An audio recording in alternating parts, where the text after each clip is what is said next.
할렐루야. 여러분, 기본이 참 중요합니다. 기본이 튼튼해야 실력이 쭉쭉 늘고 열매도 있는 것입니다. 예를 들어서 운동선수가 운동신경은 아주 뛰어난데 체력은 저질 체력이다. 그러면은 운동선수로서 자질이 없는 것이죠. 기본에 충실해야 된다. 기본은 강조해도 지나침이 없다. 오늘은요, 우리가 신앙생활의 기본을 다지는 아주 중요한 날입니다. 여러분, 하나님께서 인간을 위해서 에덴 동산을 만드셨습니다. 그런데 이 에덴이라는 뜻이 어떤 의미가 있냐면은 행복, 기쁨, 즐거움, 이런 의미가 있습니다. 그러니까 하나님께서 인간을 위해서 에덴 동산을 만드셨다는 것은 인간은 원래 하나님께서 만드실 때 행복한 존재로 만드셨다는 그런 의미입니다. 그러나 하나님이 먹지 말라는 선악과를 아담과 하와가 따먹었어요. 그거를 죄를 지었다 표현하는데, 죄를 지은 결과 인간은 에덴 동산에서 추방당했다, 쫓겨났다.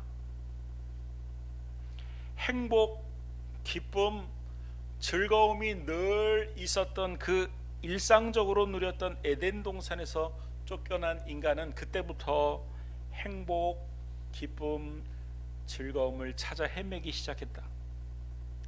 행복을 만나도 그 행복의 유통기한이, 유효기간이 매우 짧아졌다. 돈이 주는 행복, 또 사람이 주는 행복, 여행이 주는 행복, 행복하지만 그 행복의 유효기간이 참 짧다, 이런 말씀입니다. 그리고 그때부터 인간에게 찾아온 게 있는데, 그게 뭐냐면 바로 죽음입니다. 여러분, 죽음은 단순한 문제가 아닙니다. 죽으면 죽음으로 끝이 아닙니다.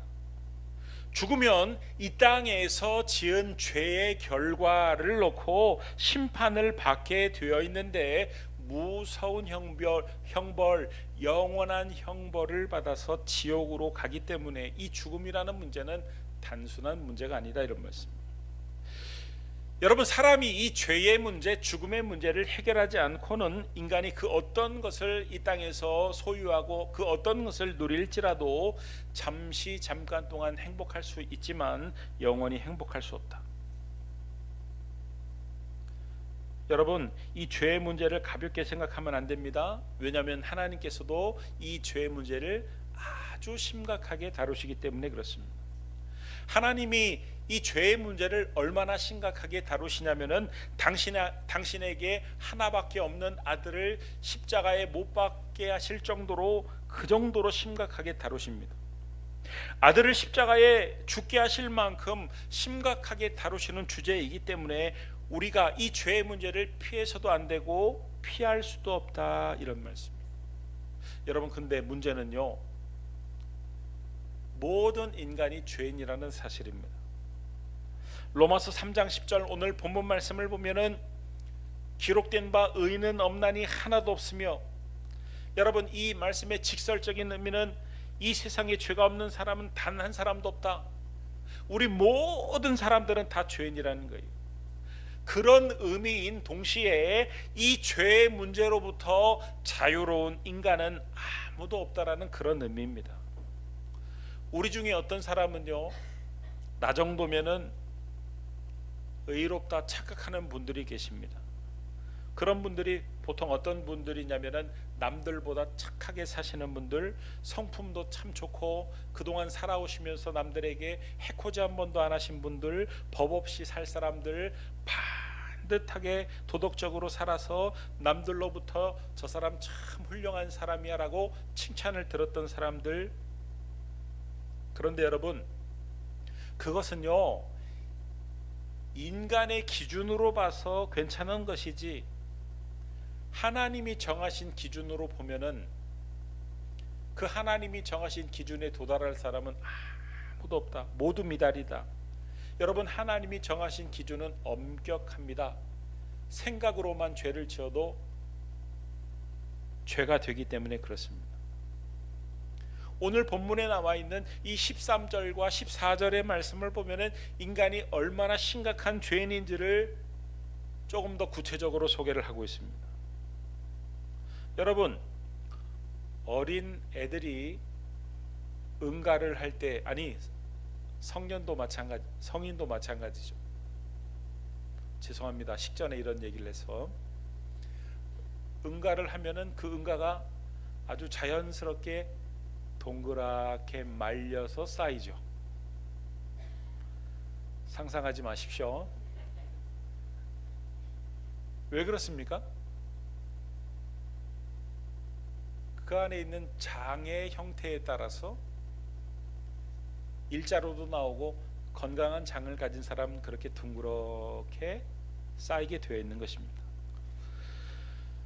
겉으로 눈으로 볼 수는 없지만 그 뱃속에 있는 대장이 그렇다, 그런 형태로 있기 때문이다, 이런 말씀이에요. 여러분, 인간의 내면도 마찬가지입니다. 우리가 인간의 내면을 들여다볼 수는 없어요. 무엇이 있는지는 잘 모르지만 겉으로 드러나는 것을 보면, 아, 인간의 내면에는 이런 게 있구나, 짐작을 할 수가 있는 것입니다. 자, 인간의 내면에는 뭐가 들었는지 로마서 3장 13절에서 14절 오늘 본문 말씀을 보면은 우리 같이 한번 읽어보겠습니다. 시작. 그들의 목구멍은 열린 무덤이요 그 혀로는 속임을 일삼으며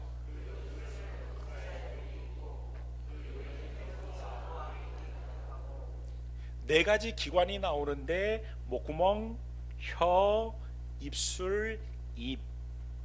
여러분, 이 목구멍, 혀, 입술, 입은 말과 관련된 기관들이죠. 자, 4번서부터 거꾸로 한번 올라가 볼게요. 그 입에는 저주와 악독이 가득하다. 또 3번을 보니까 그 입술에는 독사의 독이 나온다. 2번을 보니까 혀로는 속임을 일삼는다. 1번을 보니까 목구멍은 열린 무덤이다. 그래서 목구멍은 열린 무덤이다. 유대인들의 장례법은 동굴에다가 시체를 넣고 썩힙니다. 그리고 어느 정도 시간이 지나서 들어가 보면 뼈만 남은 그 유골을 유골함에 이렇게 수습을 합니다. 시체를 한참 동안 썩힌 후에 그 동굴의 문을 열면 그 시체의 썩는 냄새가 얼마나 지독하고 코를 찌르는지. 동남아에서 쓰나미가 나서 사람들이 죽어서 자원봉사자들이 그 시체를 치우고 막 하는 일들을 한 분들의 이야기를 들어보면 한국에 와서도 수개월 동안 그 냄새가 코에서 지워지지 않는다는, 그 정도로 냄새가 진동하는데 사람의 입에서 나오는 말이 그와 같다는 것입니다. 앞에서는 칭찬을 하고 뒤에서는 험담을 하고, 그 입술에는 독사의 독이 있다. 여러분, 이 독사의 독이 얼마나 치명적인지 잘 아시죠? 7.4라는 이 독사는 한번 물리면 7걸음 내딛기 전에 죽는다는, 얼마나 독이 센지. 여러분, 사람의 말로 일평생 지워지지 않는 상처를 입힐 수 있다는 거예요. 인간의 죄성을 어디에서 쉽게 찾아볼 수 있냐면은 바로 그 혀, 바로 그 말을 보면 인간의 죄성을 알 수 있다는 것입니다. 그러므로 우리가 예수를 믿고 난 후에 어디가 달라져야, 어디에서 변화가 구체적으로 일어나야 되냐면 말이 달라져야 된다. 말의 변화가 일어나지 않으면 그건 변한 게 아니다. 안 변하는 것이다. 진짜 변화는 말이 달라져야 되는 것이다. 자, 그런데도요, 인간이 이렇게 심각한 죄인임에도 불구하고, 자기가 심각한 죄인이라는 사실을 깨달아야 함에도 불구하고 깨닫지 못하는 데 문제가 있습니다.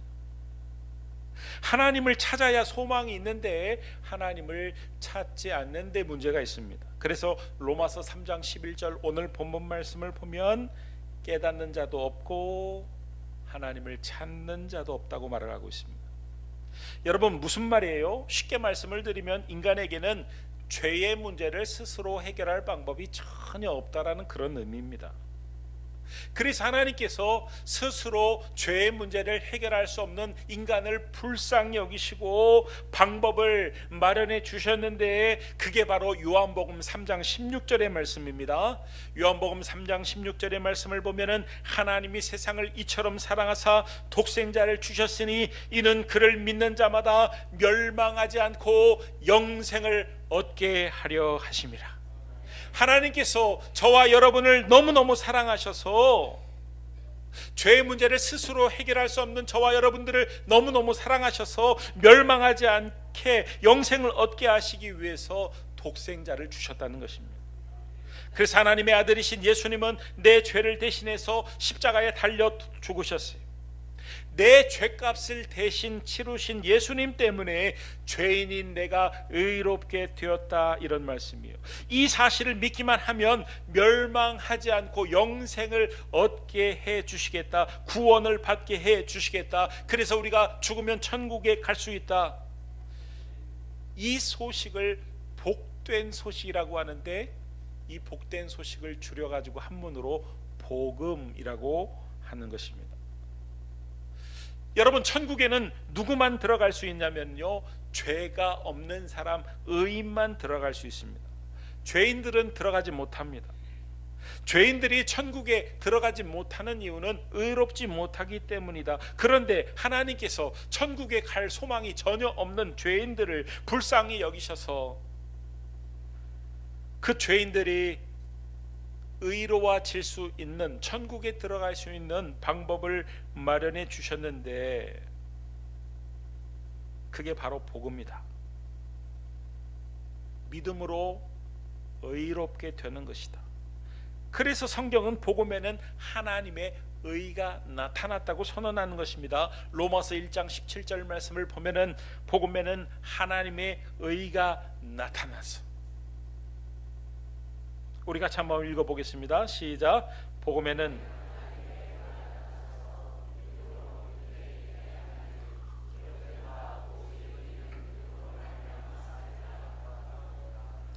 여러분, 끝에 뭐라고 되어 있냐면은 같으니라 이렇게 되어 있죠. 같으니라. 뭐가 같다는 거예요? 복음에는 하나님의 의가 나타난 것과 오직 의인은 믿음으로 말미암아 살리라, 이게 같다는 거예요. 같은 말이라는 것입니다. 할렐루야. 여러분, 우리의 행위와 노력에 의해서 의롭게 되는 것이 아니라 오직 예수를 그리스도로,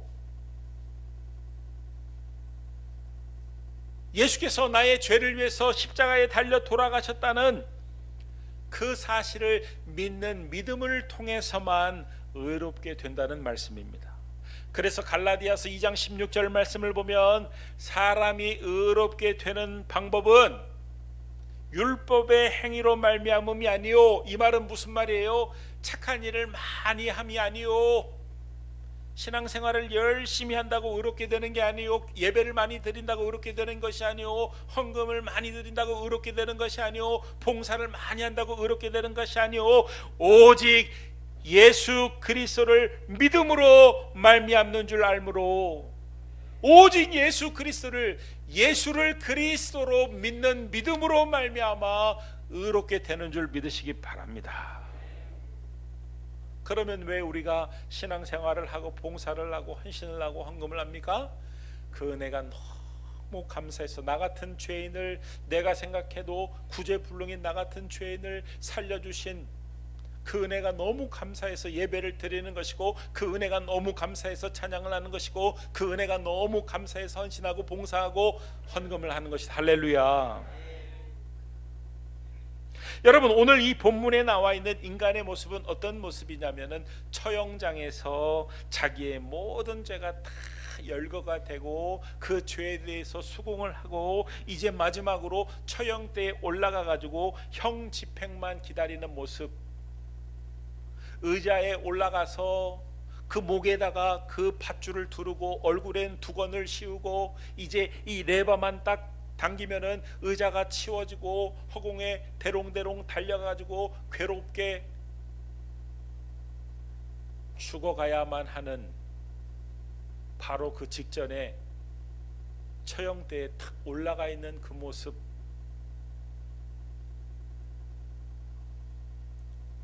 그런데 하나님께서 그 처형대에 올라가 있는 인간을 내려오게 하시고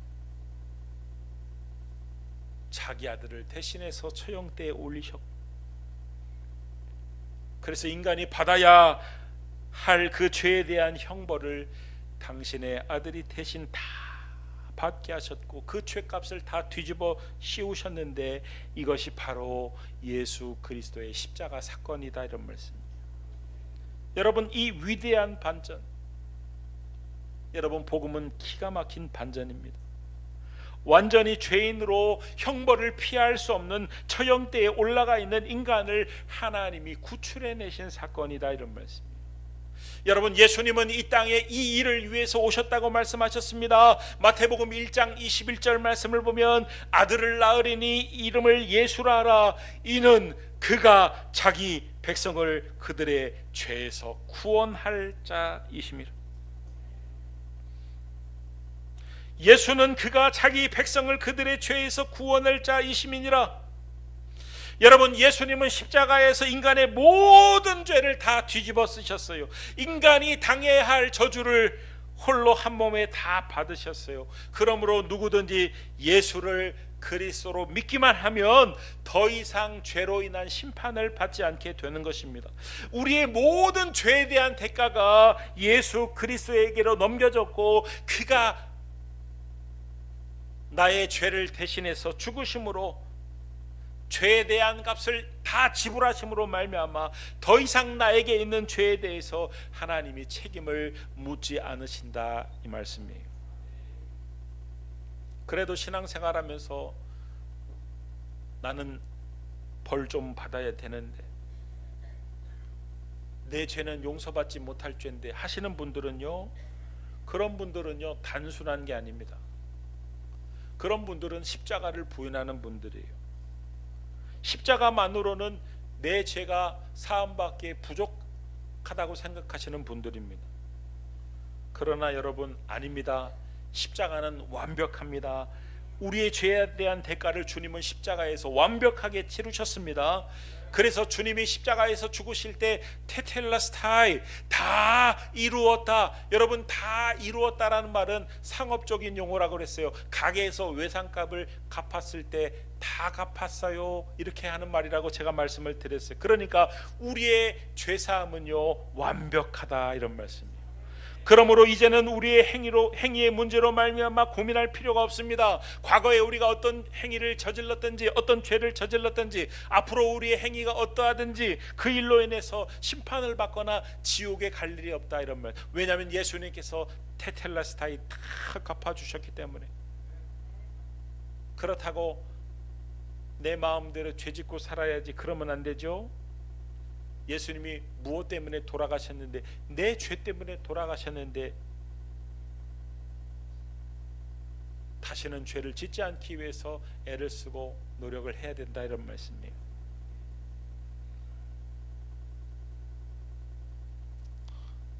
여러분, 복음을 소유한 사람은, 복음을 진정으로 소유한 사람은 어떤 상태가 되냐면, 예수님이 이런 비유를 드셨어요. 어떤 사람이 길을 지나가다가 밭에 있는 보화를 발견했다는 거예요. 고대의 전쟁에서는 전쟁이 나면은 급하게 그 재산을 가지고 가다가 빼앗길 수 있으니까 밭에다 묻는 일들이 종종 일어났는데, 문제는 전쟁통에 그 주인이 죽게 되면 그 밭에 있는 보화를 아무도 모른다는 것이죠. 아마도 그런 보화를 발견한 것 같습니다. 그 사람이 집에 돌아와 가지고 그 밭을 사기 위해서 집도 팔고 자기가 가지고 있는 모든 것들을 다 팝니다. 가전제품도 팔고 뭐 모든 걸 다 팔아요. 그야말로 거지가 됐어요. 그 밭을 살기 위해서. 그런데 마침내 그 밭을 샀어요. 그 사람의 상태가 어떤 상태가 되냐면, 고린도후서 6장 10절 말씀을 보면 그 사람의 상태를 이렇게 표현합니다. 근심하는 자 같으나 항상 기뻐하고, 가난한 자 같으나 많은 사람을 부유하게 하고, 아무것도 없는 자 같으나 모든 것을 가진 자로다. 비록 지금은 그 밭을 사느니라고 모든 것을 다 써버려 가지고 돈도 없고 가난한 것처럼 보이고, 그래서 근심이 많은 것처럼 보이지만 사실은 모든 것을 가진 것처럼 보이는 기뻐하는 사람, 여러분, 복음을 소유한 사람이 이와 같은 상태라는 것입니다.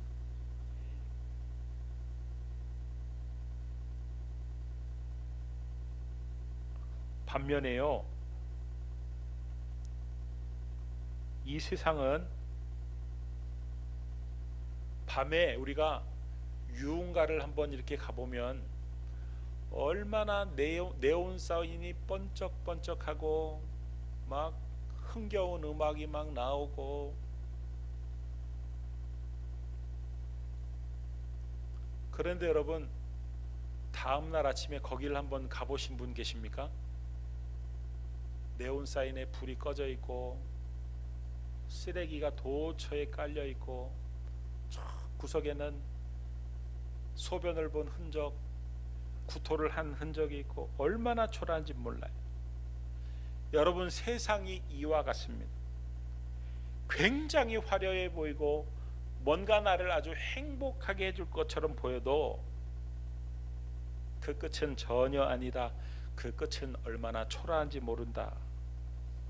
여러분, 이 세상은요, 식사를 마친 식탁과 같습니다. 여러분, 남이 식사를 마친 식탁을 한번 상상해 보십시오. 우리가 식당에 들어가면 남이 막 식사를 마치고 떠나간 그 식탁이 차려진 때에 자리가 없어가지고 앉아야 될 때가 있습니다. 어떻습니까? 먹음직스럽습니까? 남들이 다 먹고 그 찌꺼기만 남아있는 식탁이 탐이 납니까? 괜찮습니까?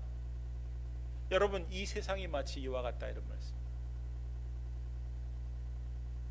억지로 찾으면 먹을 게 있긴 하겠지만 그야말로 실상을 들어가 보면 초라한. 그래서 예수님께서는 천국을 뭐라고 비유를 하시냐면, 인간의 이성이 쉽게 이해할 수 있도록 잔치집에 비유하시, 잔치 음식에 비유하세요. 거기에 비해서, 세상에 비해서 우리가 가야 할 천국은, 가게 될 천국은 그것도 혼인잔치집에 비유를 하세요. 여러분, 세상이 화려해 보인다고 그 세상만 바라보고 세상만 따라가다 보면 그 끝에는 멸망밖에 없고 그 끝은 매우 초라할 수밖에 없습니다. 그러나 우리가 주님을 바라보고 주님의 십자가를 따르다 보면 혼인잔치와 같은 기쁨을 누리고 행복을 누리고 영생을 만나고 천국을 만나고, 할렐루야. 저는 부디 여기 있는 모든 분들이 예수님을 믿고 그분이 나의 죄를 대신해서 죽으시고 나의 그리스도가 나의 구주가 되셨다는 사실을 믿고 천국에 갈 수 있게 되기를 바랍니다. 제가 보니까 오늘 교회에 처음 나오신 분도 계시고, 교회에 남았지만 복음을 듣지 못했던 분도 계시고, 어떻게 천국에 가는지 전혀 방법을 알지 못하는 분도 계시고, 그래서 제가 천국에 갈 수 있도록 도와드려도 되겠습니까? 눈을 감고 저를 한번 따라해 보시기 바랍니다. 사랑의 주 예수님, 저는 죄인입니다. 이 시간 예수님을 나의 구주로 모시기 원합니다. 지금부터 영원까지 나와 함께하옵소서. 하나님은 나의 아버지가 되시고 나는 하나님의 자녀가 되었습니다. 예수님의 이름으로 기도합니다. 아멘. 잘하셨습니다. 이 기도를 영접 기도라고 합니다. 우리가 영접 기도를 하는 순간 예수의 영, 성령께서 우리 안에 들어오셔서 영원토록 떠나지 않으세요. 그 예수님이 어떤 분인지 이제 모르는 분은 저와 함께 점점 알아갈 수 있기를 바라고, 그 예수님이 얼마나 여러분을 사랑하는지 그 사랑을 깨달아 알 수 있기를 바라고, 그 사랑을 누릴 수 있기를 바라고, 그래서 이 땅에서 그 주님이 주시는 그 은혜도 경험하고 행복도 경험하고 영생도 소유하고 천국도 누릴 수 있게 되기를 바랍니다. 여러분, 이를 위해서 초점을 분명히 맞추고 신앙생활을 하길 바랍니다. 이 화려한 세상의 초점을 빼앗기고 기죽고 늘 일비하면서 살지 말고 세상의 유일한 소망이요 정답인 복음을 소유한 사람답게 그 복음에서 나오는 그 은혜와 능력을 누리며 이 세상에서 당당히 살 수 있는 저와 우리 모든 성도님들이 다 될 수 있기를 그리스도 예수의 이름으로 축원합니다. 축원합니다. 축원합니다. 기도하겠습니다. 하나님, 이 복음을 누리게 하여 주옵소서. 예수님의 이름으로 기도드립니다. 아멘.